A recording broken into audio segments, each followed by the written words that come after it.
మేము ఈ మధ్యన చిన్న ఫంక్షన్ చేసుకున్నామండి. అయితే చికెన్‌తో భోజనాలు పెట్టాము. పెద్దక్కయ్య వాళ్ళ అమ్మాయి తరపు వాళ్ళు ఖమ్మం నుంచి భోజనానికొచ్చారు.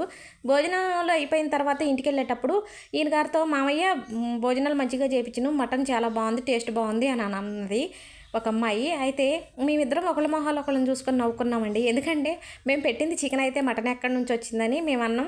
మటన్ కదమ్మా చికెనే అంటే, అదేంటి మామయ్య మేము ఎప్పుడు తెచ్చుకున్నా కానీ చికెన్ మెత్త మెత్తగా ఉంటుంది. మరి ఇదేంటి నిజంగా నేనైతే మటనే అనుకున్నాను. ముక్క గట్టిగా ఉంది బాగుంది టేస్ట్ అని అంది. అప్పుడు ఈయన గారు అన్నారు కదా, మీరు తెచ్చుకునేది చిన్న బాయిలేరమ్మా, మేము తెచ్చేది పెద్ద బాయిలేరు, మేము ఎక్కువ పెద్ద బాయిలేరుతోనే చేసుకుంటాము అని అన్నారు. అంటే అప్పుడు తను అంది కదా, అంటే కోళ్ళల్లో కూడా చిన్న బాయిలేరు పెద్ద బాయిలేరు ఉంటుందా అంటే, అవునమ్మా పెద్ద బాయిలేరు ముక్క గట్టిగాను నాటుకోళ్ళు లెక్క ఉంటుంది, చిన్న బాయిలేరు ఏమో మెత్తగా ఉంటుంది అని ఏం చెప్పారు. ఈరోజు నేను పెద్ద బాయిలేరు చికెన్తో కూర చేశానండి.